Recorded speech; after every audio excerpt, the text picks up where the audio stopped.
This lady's looking at me in her nightgown and she's going, "You're not my husband. You're not my husband." Like in this weird, like glassy look over her eyes. And I'm just like, I just got chills. What the fuck is going on here, dude? Please, guys, do us a favor. Subscribe to your boys.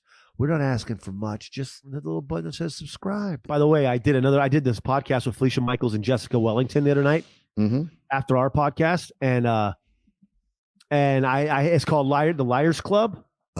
So they have two guests on. There's two hosts, and then there's also two people that are kind of like, I don't know. They're just kind of like on there to like fact check and follow along to like figure out if you're the podcast premise is you got to come on with two stories. One's true and one's false. Right. And you got to, you want to sell the fuck out of both of them, obviously, because you want them they have to figure it out. Right. And I used your taser story from last week where you had the guy hitting the skull and shit and falling down at the gas station, except I just witnessed it from my car gassing up. Instead of being like, I just said I had witnessed it, and I tricked 3 out of 4 of them. Nice. They thought I told them my ghost story that happened when I was with Fluffy, which was one time we were on, I don't know if I mentioned this here before. No, tell this story real quick because this is going to be awesome. And I'm not a ghost dude, right? Like, I'm not a ghost dude. I just think to me, like, I don't know. I'm a ghost dude. You're not. Yeah. And but one time we were all hanging out. It was in Cape Cod, I think. And we used to do this awesome run. So after summer, Gabriel always take the summer off. So like mid-June was our last tour date. And then we didn't come back till August. And we would always come back, right? We'd fly into Boston. We'd do the Wilbur, couple of shows, hop on the bus. And then you just had a fucking 2 or 3 week run down the coast and doing nothing but awesome venues off the water, right? So in Cape Cod, there's like this big old huge amphitheater out. There's a roof on it, but it's outdoory. There's no walls really. And it's this awesome venue, right? And there's really nothing around it. Just this big ass venue. And then they got an old ass hotel across the street. Very large old hotel. Like it's almost like a Victorian, like it's kind of a lot of people died in it, I would assume. Yeah. Just by the look at how long it's been there. Now, the street that goes in between it is like this long, windy road into like the forest.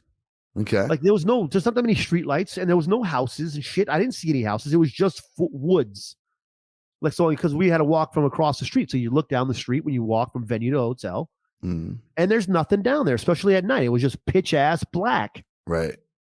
So we're all drinking afterwards at the rental car, right? We're all hanging out in the parking lot, just getting hammered and just chilling. And I'm like, all right, I'm going to go get my shit from the bus and head over to the hotel, So I go to the bus, I get some stuff, and I'm walking back, and out of fucking nowhere, which I don't know how an old lady walking a half a mile an hour can sneak up on me. But, bro, out of nowhere in the dead center of this street, coming from the darkness of the forest where that street leads to, this lady's looking at me in her nightgown, and she's going, "You're not my husband. You're not my husband." Like in this weird, like glassy look over her eyes. And I'm just like, I just got chills. What the fuck is going on here, dude? And I'm like, lady, are you okay? And she just kept going, "You're not my husband. You're not my husband." Oh, man. So I just fucking bolted to the hotel, bro. I mean, I should have called for some help or something.